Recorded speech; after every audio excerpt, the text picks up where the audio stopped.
நினைத்தாலே முக்தி தரும் திருவண்ணாமலையில் கிரிவலம் வரும் பக்தர்களுக்கு பாவம் முதல் தோஷம் வரை நீக்கி பாசம் முதல் பணம் வரை அள்ளி கொடுக்கும் அஷ்டலிங்கங்களை பற்றி இன்றைய பதிவில் பார்க்க போகிறோம். எந்த ராசிக்கு எந்த லிங்கத்தை வணங்க வேண்டும், அந்த லிங்கம் எங்கே இருக்கிறது, விரிவாக பார்க்க போகிறோம்.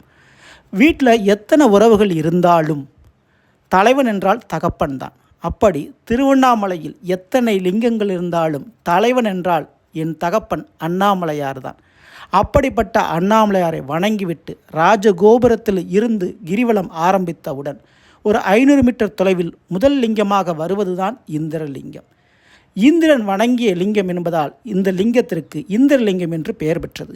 இந்த லிங்கம் வணங்க வேண்டிய ராசினர் ரிஷப ராசியில் பிறந்தவர்கள் மற்றும் துலாம் ராசியில் பிறந்தவர்கள் தவறாமல் வணங்க வேண்டிய லிங்கம், அவர்களுக்கு உரிய லிங்கம் இந்த இந்திரலிங்கம். இந்த இந்திரலிங்கத்தை மற்ற ராசினரும் வணங்குகின்ற பொழுது என்ன பலன் கிடைக்கும் அப்படின்னு கேட்டால், கண்டிப்பாக திருமண தடை நீங்கும், குழந்தை பாக்கியம் கிடைக்கும், மற்றும் இல்லற வாழ்க்கையில் தாம்பத்திய உறவுகள் மற்றும் இல்லற சுகத்தில் பிரச்சனைகள் உள்ளவர்கள் வணங்குகின்ற பொழுது இந்திரன் போல் வாழ வைக்கக்கூடிய அளவுக்கு அந்த குறைகளை நீக்கி நன்மை கிடைக்கும் நிச்சயமான முறையில். மேலும் இந்த ரிஷபராசிக்காரங்களுக்கும் துளாராசிக்காரங்களுக்கும் உரிய லிங்கம் இந்த முதல் லிங்கம். இதற்கு அடுத்த ஒரு லிங்கம் அக்னி லிங்கம். இது சரியாக அண்ணாமலையார் கோயிலிருந்து 2 கிலோமீட்டர் தொலைவில் அமைந்திருப்பதான் அக்னி லிங்கம். சந்திர பகவானுக்கு சிவபெருமான் அக்னி வடிவில் காட்சியளித்து லிங்கமே இந்த அக்னி லிங்கம். இந்த லிங்கத்தை குறிப்பாக சிம்ம ராசிக்காரர்கள் வணங்க வேண்டும். மேலும் அரசு வேலை எதிர்பார்க்கக்கூடியவர்கள், முயற்சி பண்ணிக்கிட்டு கொண்டிருக்க, மேலும் சொந்த தொழில் செய்யக்கூடியவர்கள், மேலும் பூர்வீக சொத்து தந்தையின் உறவுகள் மூலமாக சில ஆதாயம் பெற நினைப்பவர்கள் தவறாமல் இந்த அக்னி லிங்கத்தை வணங்க வேண்டும்.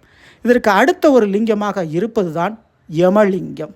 இது கிரிவல பாதையில், அதுவும் ராஜகோபுரத்திலிருந்து கோயிலிருந்து சரியாக 4 கிலோமீட்டர் தொலைவில் இது அமைந்திருக்கிறது.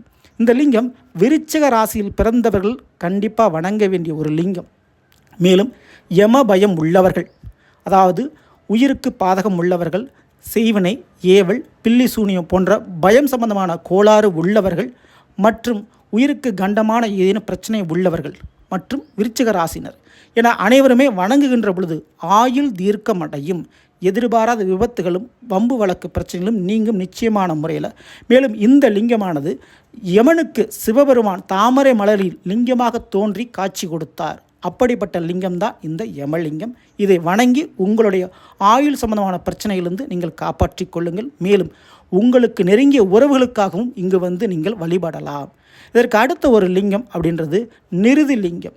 இது அண்ணாமலையார் கோவிலிருந்து சரியாக 6 கிலோமீட்டர் தொலைவில் இது அமைஞ்சிருக்குது. தென்மேற்கு திசையில் அமைந்திருக்கும் இந்த நிருதி லிங்கம். ஸோ இந்த லிங்கத்தை வணங்க வேண்டிய ஒரு ராசின்னு பார்த்தா மேச ராசியில் பிறந்தவர்கள் இந்த லிங்கத்தை வணங்க வேண்டும். மேலும் இந்த குழந்தை வரம் இல்லாதவர்கள் தவறாமல் வணங்கும் போது நிச்சயமாக அந்த குழந்தை பாக்கியம் கிடைக்கும். மேலும் ராகு திசை, இந்த ராகு கேது தோஷங்கள் ஜாதகத்தில் சர்பதோஷம் இருக்குது. இதனால் மேலும் மன நிம்மதி இல்லாதவர்கள், வேலையில் அதிகப்படியான அலைச்சல் இருப்பவர்கள் இந்த லிங்கத்தை தவறாமல் வணங்கலாம். அதே போல் இடமாற்றம் வேணும், எனக்கு டிரான்ஸ்ஃபர் வேணும் அப்படின்னு நினைக்கிறவங்க இந்த லிங்கத்தை வணங்குகின்ற பொழுது கண்டிப்பாக இந்த நிருதி லிங்கத்தின் மூலமாக நீங்கள் நினைத்தது நடக்கும். ஸோ இதற்குண்டான பலன் இது. மேலும் இதற்கு அடுத்தபடியாக நாம் பார்க்கக்கூடிய லிங்கம் வருண லிங்கம். இது கிரிவல பாதையில் அண்ணாமலையார் கோயிலிருந்து அந்த கிரிவல தொலைவு அப்படின்னு பார்க்கும்போது சரியாக 8 கிலோமீட்டர் தொலைவில் இது அமைஞ்சிருக்குதுங்க. இந்த லிங்கம் மகர ராசி மற்றும் கும்ப ராசியில் பிறந்தவர்கள் தரிசனம் செய்ய வேண்டிய ஒரு லிங்கம். மேலும் சனி பகவானுடைய பிரச்சனை உள்ளவர்களும் தவறாமல் வணங்கலாம். ஏன்னா இந்த திசை சனி பகவானுக்குரிய திசையில் இந்த லிங்கம் அமைந்திருக்கிறது. மேலும் நோய் பிரச்சனை, தீராத ஒரு நோய் பிரச்சனை, பரம்பரையாக வரக்கூடிய ஒரு நோய் பிரச்சனை மற்றும் இந்த கேன்சர், புற்றுநோய் போன்ற வியாதிகள் மற்றும் இந்த யானைக்கால் பிரச்சனை, பரம்பரையாக வரக்கூடிய இந்த காக்கா வலிப்பு போன்ற நோய் பிரச்சனையிலிருந்து விடுபட நினைப்பவர்கள் இந்த வருணலிங்கத்தை வணங்க வேண்டும். மேலும் நான் முதல்ல சொன்ன மாதிரி மகர ராசி கும்பராசியில் பிறந்தவர்களும் தவறாமல் வணங்க வேண்டும். இதற்கு அடுத்த ஒரு லிங்கமாக பார்க்கக்கூடியது வாயு லிங்கம். இது கிரிவல பாதையில் கரெக்டாக ஒரு 11 கிலோமீட்டர் தொலைவில் இந்த வாயு லிங்கமானது அமைஞ்சிருக்குதுங்க. கடக ராசியில் பிறந்தவர்கள் கண்டிப்பாக வணங்க வேண்டிய ஒரு லிங்கம். வெளிநாடு சம்பந்தமான முயற்சி பண்ணக்கூடியவங்க வணங்க வேண்டிய ஒரு லிங்கம். மேலும் இந்த லிங்கம் வாயு பகவானுக்கு சிவபெருமான் காட்சி கொடுத்த இடமாக கருதப்படுகிறது. ஸோ வடமேற்கு திசைக்கு அதிபதியான கேதுவானுக்குரிய திசையில் இது அமைஞ்சிருக்கிறதுனால கேதுவால் ஏற்படக்கூடிய தோஷம், அதாவது பாட்டி வழிகளில் ஏதாவது பிரச்சனைகள் இருக்குது, பூர்வீக தோஷங்கள் இருக்குது, உடலில் ஸ்கின் அலர்ஜி, தோல் வியாதிகள் உள்ளது மற்றும் மருத்துவ சம்பந்தமான படிப்பு, வேலை, தொழிலுக்கு உரிய லிங்கம் இந்த லிங்கம். இந்த லிங்கத்தை வணங்குகின்ற பொழுது இந்த துறையில் மேலும் நன்மைகள் உங்களுக்கு கிடைக்கும். தவறாமல் கடகராசிக்காரங்க வணங்க வேண்டிய லிங்கம். இதற்கு அடுத்து நாம் பார்க்கக்கூடியது குபேர லிங்கம். இந்த குபேர லிங்கம் தனுசு ராசி மற்றும் மீன ராசியில் பிறந்தவர்கள் வணங்க வேண்டிய லிங்கம். மேலும் பொருளாதார பிரச்சனை, கடன் பிரச்சனை உள்ளவர்கள், கையில் காசு பணம் அதிகமாக பொருளணும்னு நினைக்கிறவங்க, ஒரு பொருளாதாரத்தில் மிகப்பெரிய முன்னேற்றம் அடையணும், நான் ரொம்ப நல்லா வாழ்ந்துட்டேன், இப்போ நான் கடன் பிரச்சனை இருக்கிறேன் அப்படின்னு உச்சத்தை தொட்டு மீண்டும் வீழ்ந்தவர்கள் மீண்டும் உச்சத்தை தொடுவதற்கு இந்த லிங்கத்தை ஒவ்வொரு பௌர்ணமி ஒன்றும் கிரிவலம் வரும்போது தவறாமல் வணங்குங்கள். மேலும் சிறப்பு வியாழக்கிழமை அன்று இந்த குபேரலிங்கத்தை வணங்குகின்ற பொழுது எப்பேற்பட்ட ஏழ்மை நிலையில் இருந்தாலும் உங்களுடைய இழந்த செல்வம் மீண்டும் கிடைக்கும் என்பது ஐதீகம். ஸோ அப்படிப்பட்ட லிங்கம் திருவண்ணாமலையில் கிரிவல பாதையில் அமைஞ்சிருக்குது. அந்த லிங்கத்தை தவறாமல் நீங்கள் வணங்குங்க. அதுதான் குபேர லிங்கம். மேலும் தனுசு ராசி மற்றும் மீனராசியில் பிறந்தவர்கள் வணங்கலாம். இதற்கு அடுத்த ஒரு லிங்கம் தான் ஈசானிய லிங்கம். இது அஷ்டலிங்கங்களில் 8வது லிங்கமாக இறுதி லிங்கமாக வரக்கூடியது. ஸோ இந்த லிங்கம் மிதுன ராசி மற்றும் கன்னி ராசியில் பிறந்தவங்க வணங்க வேண்டிய ஒரு லிங்கம். மேலும் மிக முக்கியமாக பார்க்கக்கூடியது என்னென்னு கேட்டிங்கன்னா, இந்த 7.5 சனி, அஷ்டமச்சனி, அர்த்தாஷ்டமச்சனி என சனி பிரச்சனைகளிலிருந்து மீண்டு வர வேண்டுமென்றால் இந்த ஈசானிய லிங்கத்தை வணங்குங்கள். அதேபோல் வீட்டில் எதுவும் வாஸ்து கோளாறு இருக்குது, பரம்பரையாக வரக்கூடிய வீட்டில் அற்ப ஆயுளில் சில பேர் மரணிக்கிறார்கள் மற்றும் கால் சம்பந்தமான முடக்கம் ஏற்பட்டு விடுகிறது, இப்படிலாம் பிரச்சனை இருக்கக்கூடியவங்க இந்த மிதுன கன்னிராசியில் பிறந்தவங்க இவங்க எல்லாருமே ஈசானிய லிங்கத்தை வணங்குகின்ற பொழுது இப்பேற்பட்ட பிரச்சனையிலிருந்து நீங்கள் விடுதலை பெற்று வருவீர்கள்.